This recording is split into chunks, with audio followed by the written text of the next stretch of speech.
should say it's recording. Recording has started. Well, good day, everyone. Welcome to the ICC Fire Service Membership Council monthly meeting. It is June 15th, and Tim Schmitz, can you please do roll call? Sure. Got Chair Reed. I saw Tim Diehl's on. Yep. Chief Adams, saw he was on. Marshal Boysport, I don't see Rick on here. Wendy Collins, I see, is here. Michael, I see you're here. Chief Hyde, I see is on. Ed Kaminsky, I see is on. I do not see Chief King unless he's snuck in somewhere. Jonathan Lund, I saw you were on. I see Larry Medina's on.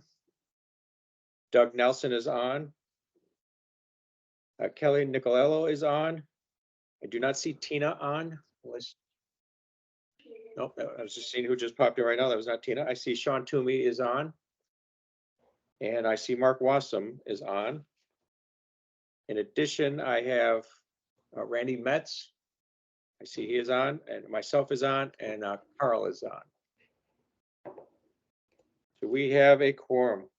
Wonderful. Thank you very much. It sounds like we only have, what, a couple absents? 1, 2, 3. Wonderful. Thank you, everyone, for being here. This is great. All right, we're going to move forward on the agenda. First up is our guest presentation. I'd like to welcome Chief Robert Marshall. He is the committee chair for the Fire Code Action Committee for ICC. Chief Marshall, I believe you're on the call. I am. Hi. Yes. Hi. Good morning. Please, Good I'll turn morning. it over to you. All right. Well, thanks. And hi, everybody. I'm sure just listening to all the names of who's on here, I don't think any of you know me. I don't think any of you have ever heard of me before or seen me, but no, I'm kidding. I think I'm on meetings with most of you guys, and I feel like maybe we should go and get dinner more often or something. So, but great to see all of you, and great to have an opportunity to kind of tell you guys what's going on in the world of code development. So, as Christine mentioned, I am Deputy Chief for San Mateo Consolidated Fire Department. I'm also on the board. I'm the Vice Chair of the Fire and Life Safety Section for the International Association of Fire Chiefs, and do a bunch of other stuff around. But that particular association has gotten me to the point where I can be lucky enough to be the chair of the Fire Code Action Committee. We are working on a lot of different things. So we started a couple months ago. We had a meeting with everybody, and we kind of divided up all of the different topics that we have. We divided it up into 7 different work groups, and we are moving forward with a number of different proposals, kind of moving forward. Everything from kind of the active fire protection world to the passive fire protection world. We're doing a lot of work when it comes to working on the Wildland Urban Interface Code and changes that might need to be made to that. We've got a hazardous materials working group, and then probably one of our bigger working groups is the infamous Group 4, which is all about energy storage systems and all of the things that kind of need to change as a result of that. So as far as some of the bigger initiatives that we're taking on, like I said, the battery storage systems stuff is probably the biggest thing. That is quite an undertaking. It has been since battery energy storage systems kind of came in to the code and kind of came into existence. There's a lot of stuff going on with potentially new battery technologies. And I think probably one of the bigger things that we kind of continue to look at is the mobility devices, e-mobility devices, and where can they be charged? How should they be charged? What kind of requirements there are, in regards to that, particularly because there are so many fires that occur as a result of those devices. New York City in particular has had quite a bit of issues when it comes to that. So that's one of the areas that we're working on there. I think the other area that is continuing to be a big part of the conversation is the spacing requirements of those items and the UL 9540A test reports, and how does that work, and should they be spaced closer together, and trying to make things a lot easier for that. I think with most of you being authorities having jurisdiction, I don't know if you've had the same experience that a lot of us have, which is, you get a test report, and unless you know 9540A, you don't really know whether or not that test report is appropriate or not. I get a lot of test reports myself where they'll do one of the three methods of testing or one of the four methods of testing rather that they're supposed to do, but they skip some of them, and it doesn't always match what it's supposed to match in the UL world. So we're trying to do things that will make that easier just from an enforcement perspective. So that's one of the big things. In work group 6, that's another one of our bigger work groups. Work group 6 is our hazardous materials work group. And that particular work group has a lot of different things that they're undertaking as well. Couple of the bigger initiatives is FCAC is going to join forces with the California Fire Prevention Officers to be able to look at doing some reorganization of Chapter 50, and probably the bigger one is Chapter 57. So what we're trying to do is make the code a better usable document for a lot of the stuff that we do. So 57 in particular, there's two really big initiatives. One is the moving of everything mobile fueling to Chapter 23. Take all of the mobile fueling out of 57 and just move it, because then you only have to go to one place for looking at, hey, if it's mobile fueling, if it's stationary fueling, whatever kind of fueling it is, you just go to one location and you do that.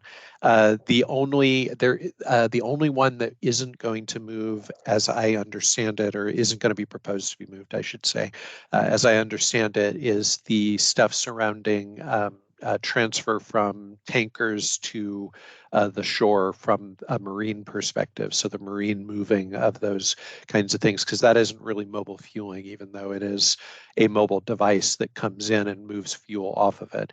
We just didn't feel like it was appropriate to potentially move that one. But everything else is fleet fueling, mobile fueling, that'll all be in the same location. And so there's quite a bit of stuff going on that.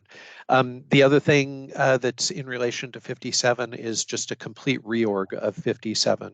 Not a lot of changes to the code requirements that are in there, but I think anybody who has used Chapter 57 probably has the same experience, where it can be frustrating because the requirements are kind of all over the place and there's a lot of duplication, and it just makes for a really difficult chapter to read. And so we're looking at changing those kinds of things in there, and just making it, again, a better, something better to read and something easier to read. So that's, that's another piece of what we're trying to do. We have a lot of things. I know Mark Wassom is one of our folks, and we've got several proposals coming out of his group that will probably be moved forward. And so we just kind of continue to do a lot of that work. Obviously, we're still pretty early in the process for the overall stuff, but we're hoping that we will. Well, so we'll be having a meeting on September, I think it's 20th and 21st, or 21st and 22nd, in person in Chicago, and we'll be probably finalizing a lot of the things that we're actually going to move forward at that point. So if you're not a part of the code action committees and you'd like to be, please feel free to send myself an email, or you could send Carl Fippinger an email, and we can get you on the list of interested parties for the FCAC, kind of moving forward there. One of the other big projects that is actually CAC-wide, so it is all of the CACs who are working on this particular project, which is kind of a realignment of the scoping provisions of all of the codes. And I'm not talking about the Chapter 1 scope about what this code is actually trying to accomplish, but rather the chapter scopes. So if you go to Chapter 50, for example, in the fire code, you would see that it says that, the fire code, or excuse me, that everything regarding hazardous materials is essentially covered in this chapter. And what we found is that there are essentially across all of the codes, there are several different ways that scoping provisions are written for each of the chapters. And the Code Correlation Committee actually was the first one who kind of identified this, and they asked all of the CAC chairs if they were interested in taking on this project so that we could kind of standardize how those all go. When we met again just a couple days ago, and we figured out that there are basically 5 different ways that scopes can be written, and then there are also different ways that exceptions are made to those. So for anybody who's ever looked at the flammable finishes chapter, for example, in the fire code, you'll see that it says this is what it applies to, and then there's a second section that says, hey, if you have this, this, and this, then it's not applicable. And they actually call it non-applicability. In other places, you write it, and then there's an exception, and it says, for example, in the hazardous materials chapter, it says that this applies to all hazardous materials, but then distilled spirits that meet certain requirements are exempted from those. And so what we want to do is we want to try and standardize how all of those scopes work, whether it's in the building code or the fire code or PMG stuff, or pick one, and we want to try and standardize how that goes. So that one's a fairly large undertaking. We're hoping to do that without much of a footprint in the overall code development, but that's going to be a really big code proposal once it moves forward, because it is again going to touch every single one of the codes. So that's just kind of a really high level overview of everything that we're doing with the FCAC. I'm happy to answer any specific questions anybody has, or if you know about something and you have any questions, we can certainly try and fill in the blanks on some of that stuff. And then again, I think most of you are involved in it, but just getting involved in the code action committees is generally a good idea if you really want to know what's going on, because then you can hear all the arguments and hear all your favorite people like Marcelo Hirschler or Jeff Shapiro piping in on what it is that they want to talk about. So. Great, thank you very much. Any questions for Robert?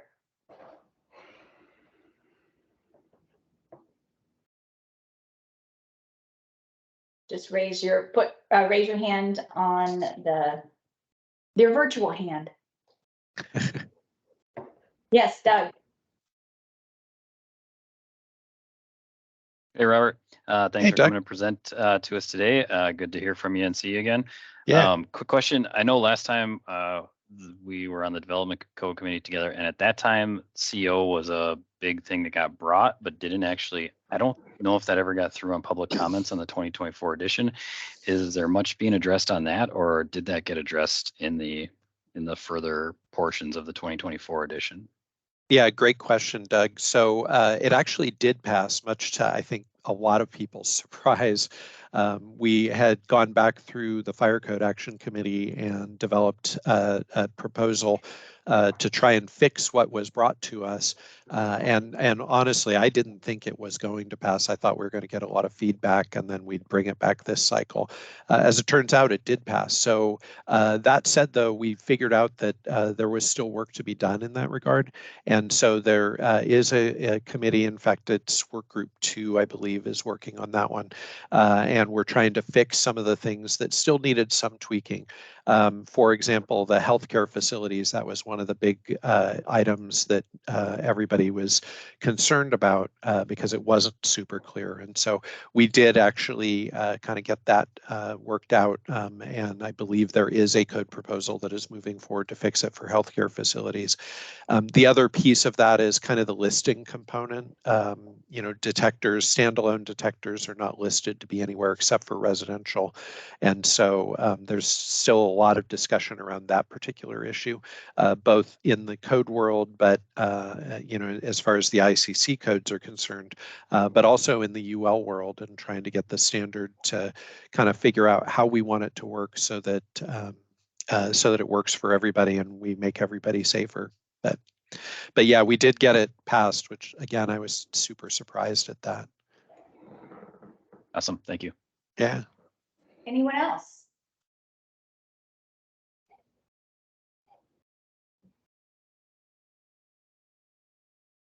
All right, seeing Cool. none. Thank you, Robert, for being here today. You got it. Please feel free, if you have the time, to stay on the meeting. Never know what may come up in our reports and so forth. So thank you I again will. for presenting. Thanks, Christine. Next item, is there any agenda additions or corrections? Christine, I'd like to add Andy King to the roll. Thank you, duly noted. Okay, hearing none, I'll move on to approval of the May 18th meeting minutes. This is Kelly, so moved. Do I hear a second? Second. Great, any discussion? Hearing none, all those in favor? Aye. Opposed? Great, motion passes. Thank you. So we're going to go into the work group updates, member engagement. Brian. Hello, everybody. Excuse me. Not a whole lot to report this month. Our meeting is next Tuesday for member engagement. Obviously, we had to thank Robert Marshall again for coming on today and kind of giving us an update on the FCAC activities. Still working on a presenter and finalizing a presenter for next month. And that's all I have for this month. Great, thank you very much. Emerging issues and trends, Michael. Good morning. I mean, good afternoon. So we have our monthly meeting actually on Monday. So this is one of the months where our work group meeting falls after the monthly call. So I don't have any updates. The last meeting we had a great turnout. So I have approximately 19 people now on the email list to participate, which is really nice, and we've had great participation. So I'm soliciting more members. If you want to join our group, it's great conversation. 2:30 on Monday Eastern Standard Time. You can send me an email and I'll add you to the list. Great, thank you very much. Public awareness, Kelly. Good afternoon, folks. We had our meeting last week. We had 3 folks plus a good portion of the fire service membership leadership. And I think we had a pretty good conversation. Basically what we did is we went through the FCAC list of subjects with all 7 task groups. We went through emerging issues. And basically we came up with a list of about between 15 to 20 different subjects that we thought were ripe for discussion with either the fire service and or the public. So from that list, we went ahead and prioritized those subjects, and we decided that we would knock out 6 items between now and the end of the year. And those articles that we're talking about would be lithium micromobility and blocked egress, e-bikes and listed chargers, fire prevention week, accessory dwelling fire access, water supply and addressing, and defensible space. We think all those subjects are relative to what's going on in a lot of people's worlds. And our idea is to have a single page, maybe a page and a half, of hitting the high points and bringing forth the items that are truly important, and getting them out through our distribution list of different organizations that these could apply to. So we're working through that process. I'd like to rob some of the people from like the Desrochers group and have them come on over to our group. We're more than welcome to have additional help. We've kind of sat down and kind of identified our timelines for article development and marketing alignment and everything else. So we've got a kind of a system in place, and the lithium micromobility block exit egress will probably be our first item that we're working on, and that'll kind of set the stage of how we move through the other 5 articles. But we want to get this going on the road, and your participation is not only encouraged but looked forward to. And forgive me, I don't have my calendar up, but our meeting is, I think, the 3rd Monday. You'd think I'd know this. But if nothing else, give me an email or Christine an email, and we'll add you to the list and add you to the invite and the calendar. So that concludes my report. Thanks. Great, thank you. Oh, yeah, thank you, Kelly. Just to let you know, it was standardly, unless it's changing, standardly the 2nd Thursday. So the next meeting would be July 13th. All right, training and education, Mark. Thank you, Chief, and good morning or afternoon to everybody, depending on where you're at. Quick update on our training and education working group. We had a good meeting. I guess it was 2 weeks ago now. We meet on the first Mondays of every month at 2 p.m. Central. So as the others have said, everybody's welcome. And as with all the working groups, we could always use more folks. Michael hogs them all, like Kelly said. So just kidding. But everyone's welcome. So our discussion was about some stuff we're working on. The biggest thing we're trying to work on right now is actually getting some webinars in front of the ICC membership and beyond. So followed our working group meeting up with a meeting with the ICC's training leadership. Carl got that set up for us. We had a great talk, and they actually have a new program, which I personally hadn't heard about, but I guess it's out there. But it's there's a webinar every Wednesday through ICC, kind of their Learn Live idea. I'm sorry, not Learn Live, but just one of their programs they're putting together. So every Wednesday there is a webinar at noon Central Time. Our group is going to propose some topics to them, and we're going to participate with that platform. So I think the goal right now is to at least participate quarterly, if not beyond, and they seem very welcome to the topics that we might present to, kind of get that fire service side of things. So a few topics we're talking about right now: alternative design review, wildland urban interface code. We've had some talks about construction fire safety, fire inspections and fire plan reviews come up a few times, and that kind of concept would probably be broken up into a small piece of that work that we'd review in each of the webinars, because obviously plan review and inspection would take far more than a 60 or 90-minute webinar. But breaking those up into smaller chunks, remote testing and maintenance was a topic we've talked about. And obviously continuing with energy storage, since it continues to be a big topic, a hot topic. So that's what we're working on. I will throw out that we're going to need some folks that are willing to help not only put the proposals together to ICC, they're going to need a brief course outline and kind of a description.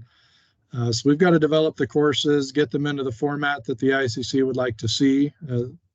And so we could use some help with that. And then obviously down the road could also use some help with presenting those courses. So feel free to reach out to me or Carl or Tim if you have an interest in that. We're going to keep moving forward with some of the topics we already have that are nearly ready to go. They need some formatting changes, but we'll need some help and different faces to appear in some of these as we get down the road. So please reach out. And once again, next meeting will be the first Monday. So that is going to be June the 3rd. Well, we might not meet that day. That's the day before the 4th of July. So we'll either reschedule or maybe take that month off. But please reach out if you'd like to join our meetings. We'll get you the invites and go from there.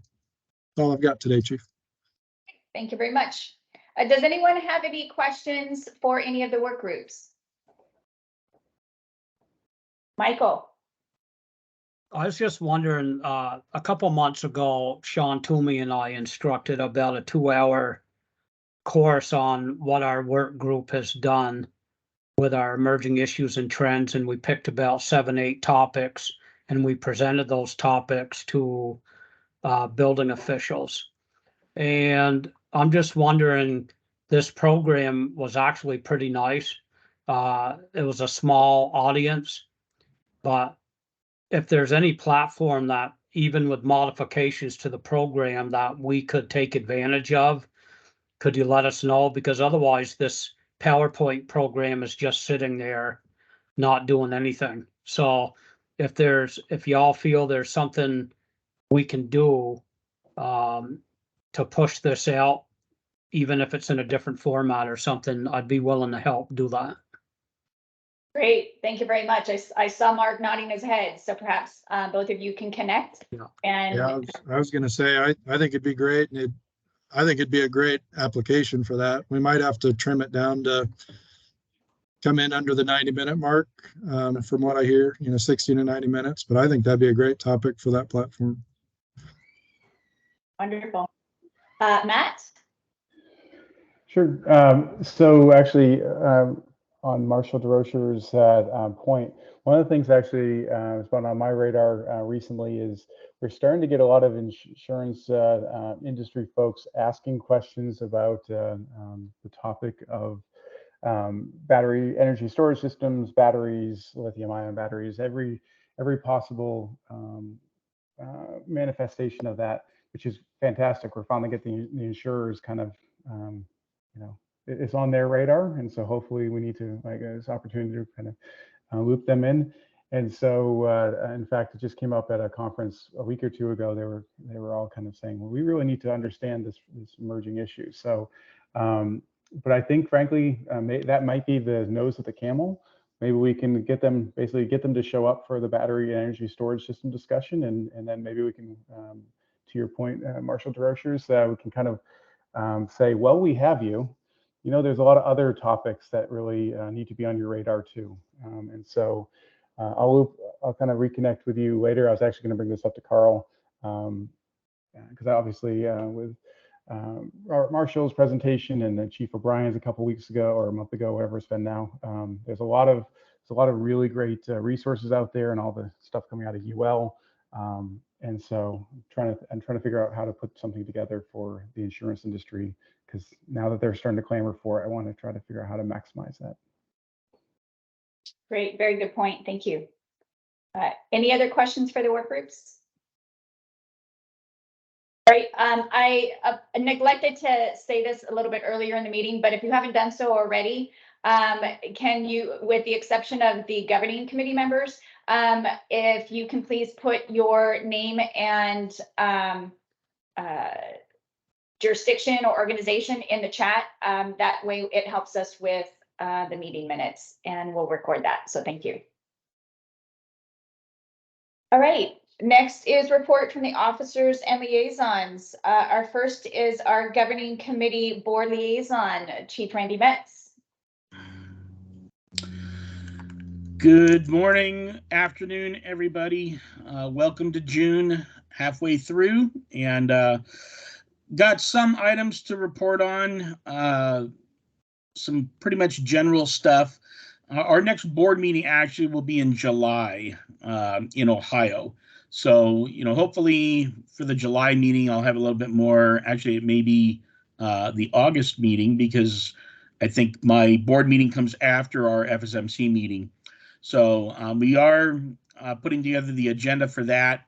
Have not seen the specific items yet that's going to be on the agenda, but I can tell you one thing that will be on there is continued discussion on the ad hoc battery committee that was presented, and we are looking forward to Carl bringing back the presentation that we've requested. And I can tell you that work is being done currently on the structure and scope of what that committee will look like to present to the board, and hopefully get authorization and go to work sometime early August once that occurs. Carl is really running point on that as the staff liaison, and other than that, that's as much as we have that we can report right now. But just know that a lot of work is being done behind the scenes on identifying stakeholder groups and individuals that we think would put together a well-balanced and team there. Some items for information for you all. If anybody has any interest in serving on the Professional Development Council, what we call the PDC, that is the council that handles all of our ICC education and certification processes. We do have openings, and apps are being accepted through June 28th.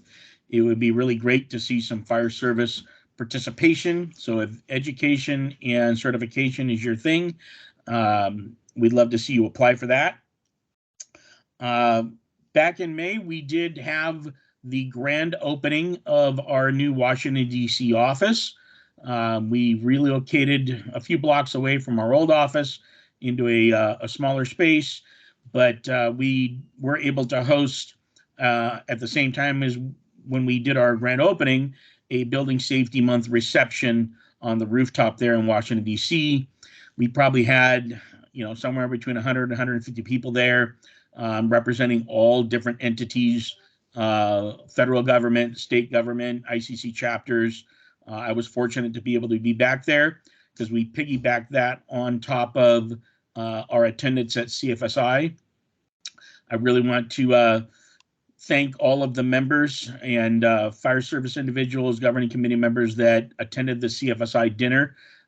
We probably had people at multiple different tables in addition to our ICC table. Great turnout, strong support for the fire service, and we just want to thank you for your continued interest. I wish we had more seats at the table for all of you all that expressed interest, but hopefully next year we'll be able to cycle more people in to attend and represent FSMC there. Next week, I know some of us will be in Las Vegas attending the NFPA conference. I know Carl and I will both be there, as well as Vice President Stuart Tom from ICC.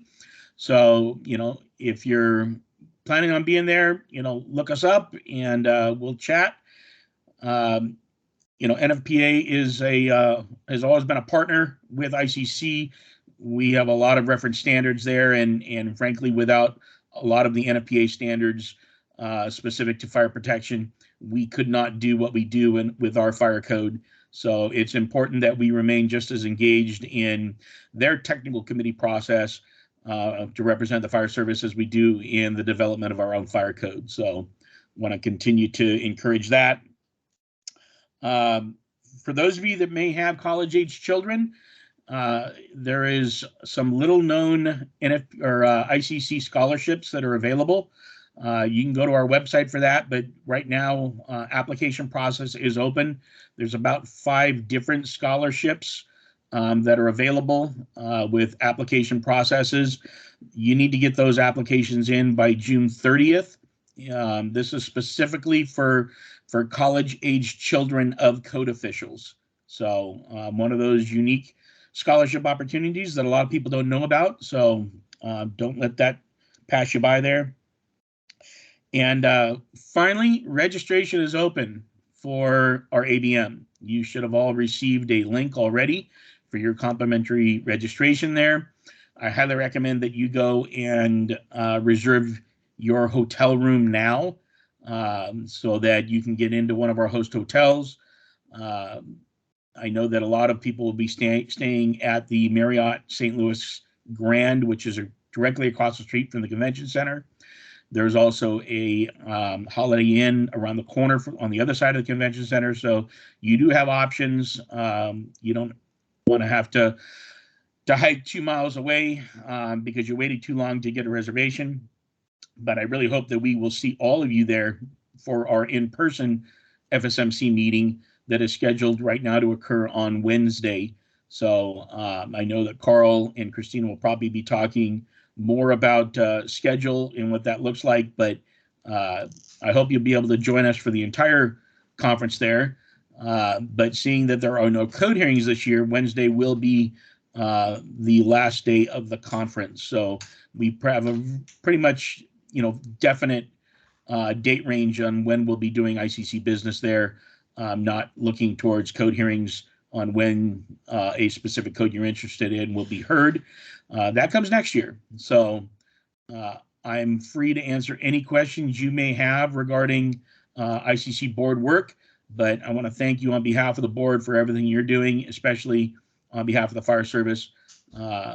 Great work, and I look forward to continuing to be your liaison in the future. Great. Thank you very much, Randy. And just a confirmation, right now, the annual business meeting is scheduled for the Monday of that week in St. Louis. That is correct. Right. And then we have educational components and the expo, as well as on Tuesday. Expo is back. Yes, Expo is back, and there are a lot of different educational offerings there. I know there will be a battery class that's being taught by Michael Bryan that will be on the schedule there. So a lot of opportunity. So I know that there's some issues and concerns with the specific date of membership council meetings being towards the end. We'll have some ongoing discussion at the board level on that, but I think unfortunately for this year, that schedule was already set and determined with hotel space. So I don't necessarily know that there were many options to change this year, but we'll have some more dialogue for how that affects the membership councils moving forward as we look at the conference schedule and where code hearings fit in the future. Great, thank you. Any questions for Randy? Michael? Just real quick, just as an FYI only, those dates also are the same dates that the presidential summit will occur in Maryland at the U.S. Fire Academy. So the 10th and the 11th are right now is the scheduled presidential summit there at the Fire Academy. Just FYI. Okay, thank you very much. Thank you, Michael.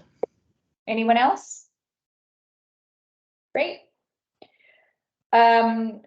Reports from any other officers, ICC officers or directors. Tim Schmitz or Randy, you'll have to help me. I don't see anyone, but I'm not sure if I'm missing anyone in the list. I didn't see any other directors on the call unless they joined in the last couple minutes. Yeah. No, Okay. nobody joined. Alrighty. Next is a report from the chair. I just want to reiterate what Randy said about the conference registration. It's pretty simple. Utilize the link that was in Carl's email. Pretty simple to do. And there is a government block at the Marriott St. Louis Grand Hotel. So that was also a very easy registration process. So anticipate you doing it sooner than later so that you can get in where you need to, where you want to lodge. Report from the vice chair, Tim Diehl. Good morning, good afternoon, everybody. Not a whole lot to report. Your game was busy in May with the events down there, but just recently attended the Automatic Fire Alarm Association chapter meeting that they just held, which was a big topic of their discussion, of course, was also the lithium-ion batteries, but more along the lines of the charging stations and their needs that may be required for some of those areas as far as it goes, as far protection-wise. So that's the one topic. And continuity and outreach met yesterday. I'll go in more to that later on, but that is primarily it. Right, thank you very much. Our staff liaison, Carl, are you able to give a report? I am, Christine. How are you doing? Good, thank you. Thanks for being here in the car. Yeah, no worries. Thanks, everybody. Just so everyone knows, I'm out of the office today. It's a big day here because it's the last day of school in Northern Virginia. So I've now officially got myself a senior in high school as of today, a sophomore in high school, and my daughter went through her promotion ceremony yesterday for elementary school to middle school. So he's a rising sixth grader for this next year. So that's why we're taking off. We're taking a little bit of family time like we normally do the last day of school and celebrating all of their achievements. And I'll be back on Monday to head out to Las Vegas, as Randy said, for the NFPA conference and expo. So couple of quick things. First off, Tim, thank you very much. Tim Schmitz, thank you very much for hosting today in my absence. I wanted to just make also a quick request to you that if you could just cut and paste in the link to the ICC conference and expo registration page that's open now and put it in the chat. That might be a good follow-up for what Randy was talking about. And also thank you to Randy for covering a whole slew of items that would typically end up in my report and in Tim's report. So hopefully if I miss anything, Metz will jump in, but I think it's pretty complete. So as I said, headed to NFPA C&E next week. Also on the subject of, I heard Matt's discussion, and thank you, Dr. Hines Aldrich, for your comments on lithium ion today. Glad to help coordinate anything that you need for the insurance industry. Continue to work with our stakeholders as we formulate the scope and participating, I would say, seats and the need for inclusion on this battery and energy storage system ad hoc committee that we're working on. Had a really good conversation today with Steve DiGiovanni from Las Vegas, and those of you who know Steve know that he chaired the previous ad hoc committee on mass timber called Wood. So Steve was really gracious with his time today and filled in a lot of blanks for me and also validated a number of things that I've been thinking about on behalf of the FSMC and for our board relative to standing up this ad hoc committee, and wanted to just kind of publicly thank him for his help with that. A lot of really good tips, things that he learned as chair of that committee that he,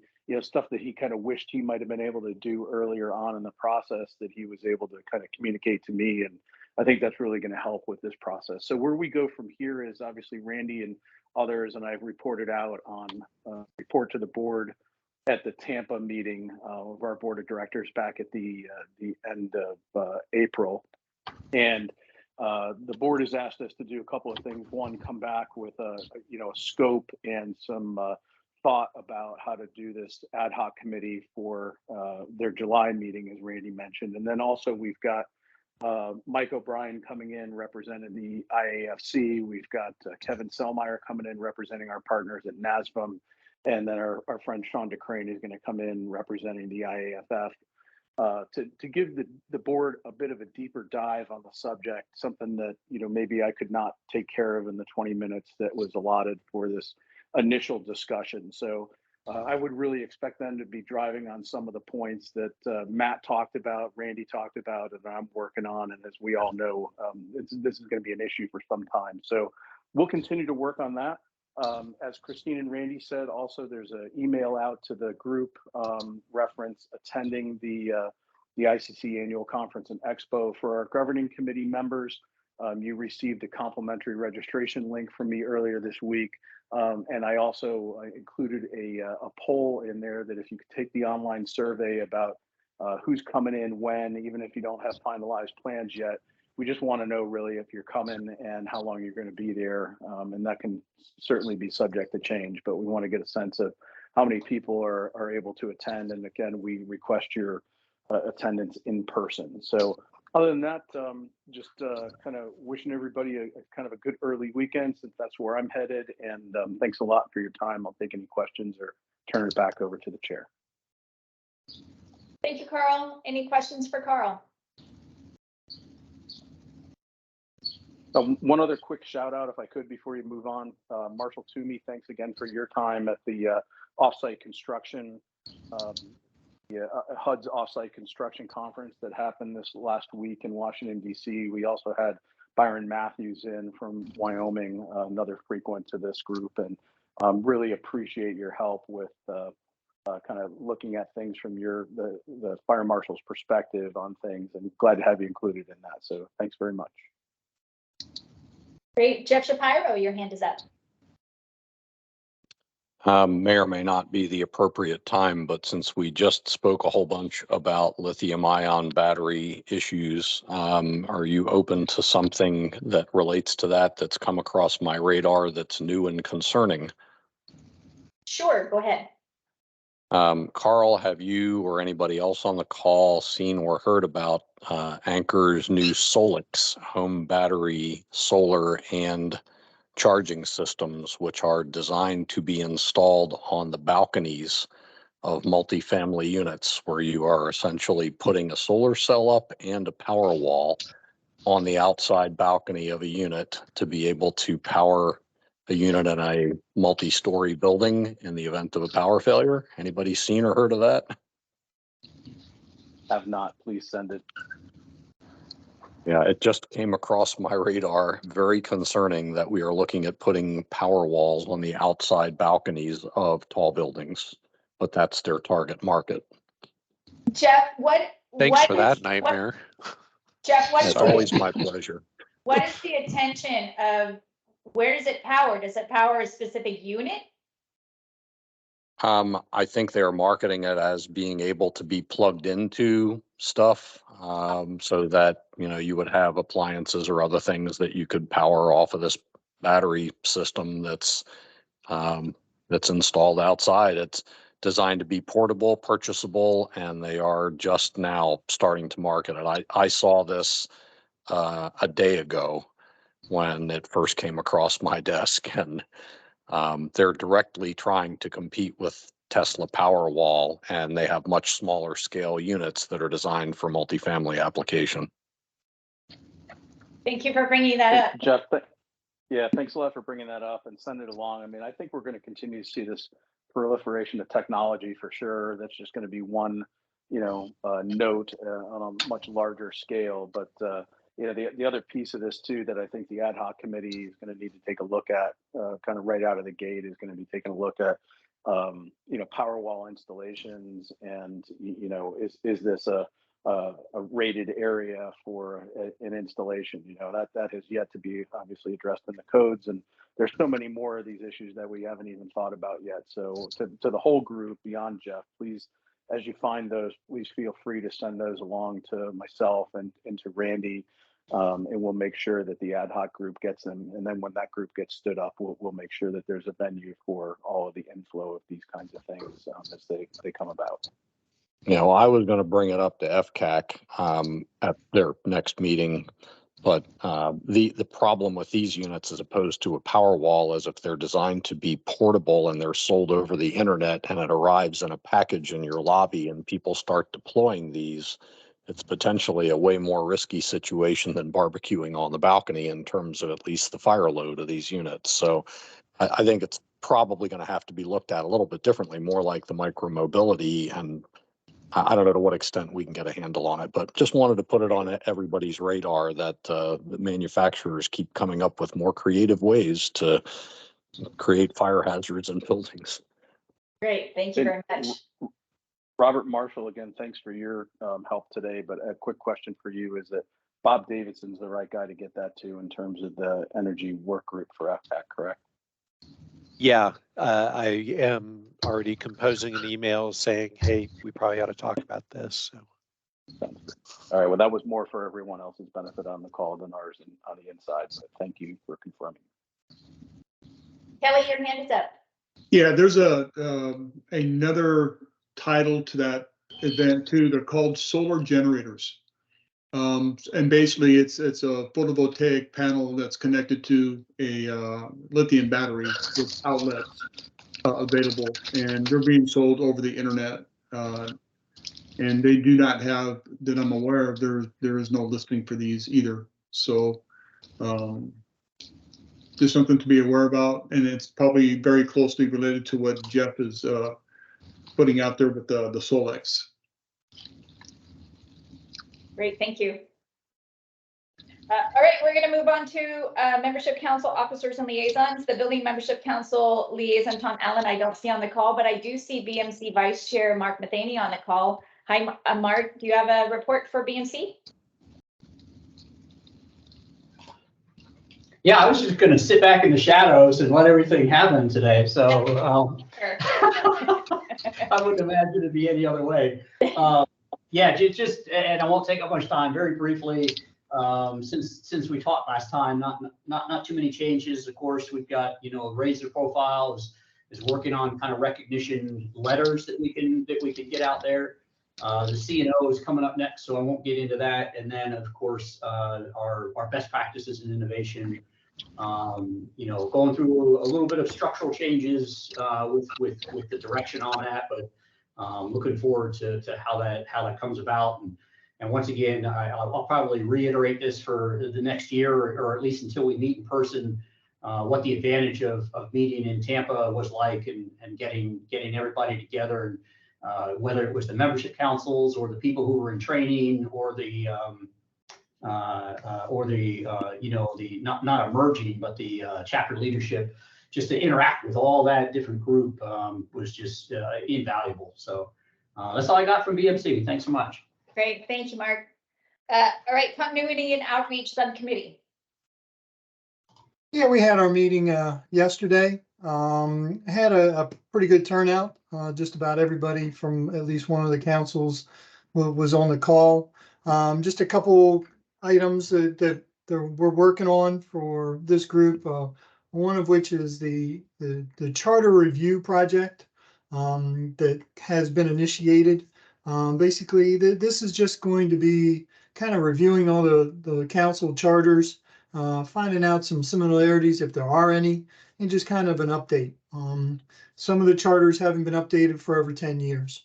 So that's really what this project is trying to do, is just kind of review them, make any updates if necessary, and just kind of, like I said, just to provide some of a review. The other initiative that's out there that some of you might remember was the Vote for Your Codes initiative that came out that the emerging leaders did early on. And so it's changing a little bit, but it's coming back for next year when we have codes to vote on. So look for that initiative to come out. There was a discussion about the awards and participation in the awards, significantly that deals with our group in the Innovation Award. We only had 2 applications for the Innovation Award, which of course the Innovation Award is with the building officials and us. And both groups, I think, are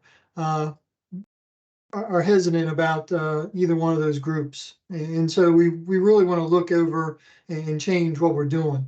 I know that one of those topics is we will have to look at it from fire and decide if we want to add these submittals, but we can discuss that. The leadership will be discussing that. And then the final topic that was on there was the ad hoc. Carl, again, great job as usual. Just kind of provided everybody, the other councils, an update on what was going on. So we'll have our next meeting sometime. It's every other month, so sometime in August we'll be meeting again. But that's what I have. All right, thank you very much. Global Membership Council, Rock. Thank you, Chief Reed. Our next meeting, it's in June, so I don't have any updates, but I do have an industry update, if I may share. Sure. Yeah, so the ASTM E84 test, the current edition is the 2021, which is the same as, we call it the tunnel test. Basically, it burns interior finishes and provides the flame and smoke ratings. The current requirements for the fuel is white oak. which is, provides inconsistent results sometimes. The 2024 edition, basically, they switched the field to butane. According to one of the testing laboratories, that it's the same test procedure. However, from upgrading to butane, it burns more intensely. So the test results might be different. I think the 2024, maybe IBC has to catch that. So it's still a time away. However, if the same material is tested by different sources, I think that maybe the margin of error is not that big. I think the flame spread class A, it's from 0 to 25. So if the product had a 24 score with the right oak, and it might not make the class A with a different view. So I just want to warning the Fire Service Committee that we should be ahead of the curve once they adopt the 24 edition of ASTM E84. Great, thank you for that point. Are there any other representatives from membership councils who would like to speak up and give us a report?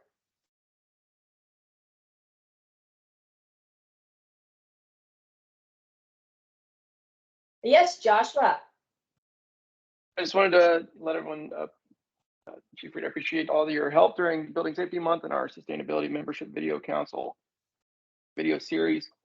By way of thanks, we saw approximately 37% increase in the last 12 months in our social media platform because of these types of activities.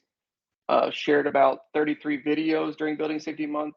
In total, over the past, we've been doing that Building Safety Month video series now since 2018.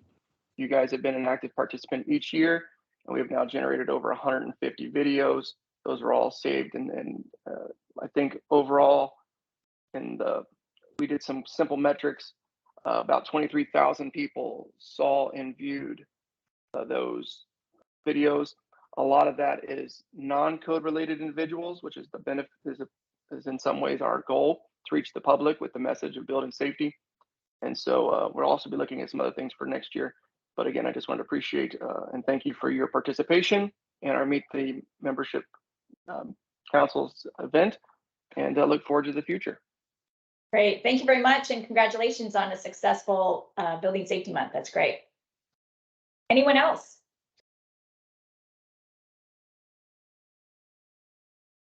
Okay, ongoing business. This is just a small point. You've heard me talk about this before. We do have an opportunity for what we're calling a mentee position. If you're interested in learning more about being a part of the FSMC leadership, please let me know. We do have some interest. So I just wanted to put it out there again. So if you want to think about it, let me know, and I can certainly chat with you, and then we can move on from there. But thank you to a couple of you who have already expressed interest, and we'll have more about that in a future meeting. So with that, the next meeting is July 20th, 1:30 Eastern, and now I will open it up to the group. If you have any questions or comments, anything that you'd like to say, and Kelly, you have your hand up. Yes, so for those who are attending the NFPA conference, UL usually does an AHJ appreciation reception. I posted the link to that information in the chat, and you're invited to attend, but they are asking you to go ahead and register so they know numbers of people. So that's an open invitation to any of the AHJs on the call, and be quite honest, anybody on this call, as far as I'm concerned, not just AHJs. We may have some other people on here also. They would be welcome. But it's there to register and enjoy. Thank you. Thank you, Kelly. Jeff. Thanks. I posted in the chat, but I also wanted to ask for people who may not read the chat. On I am taking on a personal issue in the codes in the upcoming code development process, working through FCAC, but I have no client interest in this. I've just decided to do it because I feel like it warrants my time and effort. The focus is going to be on fire safety in animal boarding facilities. We suffered a really bad fire in one of those facilities in the state of Texas 2 years ago. Research here has found a lot of cases of fires where pets have passed or at least required evacuation. It's a real challenge getting documentation of these incidents because NFIRS doesn't code these facilities in a way that you can identify the incidents. So I've been doing research on the internet. I found that Illinois and California have some statutory requirements. Texas just passed a statutory requirement that's not real good. There are anecdotes that I can find when I do web searches. AI has not been helpful in identifying these, but Google's doing a reasonably good job. I'm in need of assistance, and I've reached out to Gary at NASPM. He's going to put out a request to the state fire marshals, but if there's anybody on the call who knows of a statute ordinance related to the topic of fire safety in animal boarding facilities, or if you are familiar with significant incidents that have occurred in your area, I would really appreciate getting information on that as I put this together. One thing that I am going to do kind of creatively here, and I don't know if it'll float, but so far it seems to be gaining some legs, is I'm looking at creating what will be a life safety system for the fire sprinklers in these facilities, not unlike the concept of 13D or 13R, where the primary focus is preventing flashover, providing more time for rescue, not necessarily building protection to hopefully significantly drop the cost of protection in buildings that would not otherwise be required to be sprinklered, and not offering any incentives for this level of protection. So that and a bunch of other things that are being contemplated. I have a work group in FCAC that's going to be working on this. I'm putting together a straw man, but if anybody is interested in that, you can email me and I can add you to the work group. But what I'm really looking for is as much information as I can divine from folks who are out there in the fire arena who can point me to stuff that I can use in the justification for what will ultimately be a proposal. Thanks for the time. Great. Thank you very much, Jeff. Thank you for doing that. Anyone else? Anything for the good of the order? All right. With that, thank you everyone for attending. This was a really great turnout, not only for the governing committee, but for all of the attendees as well. So thank you for your time in attending, and I will look for a motion to adjourn. Motion to adjourn, Wassom. Okay. Second, whatever. First or second. I heard two voices. So all those in favor? Aye. Great. Thank you, everyone. Have a good rest of your day. All right. Take care. Take care. Bye.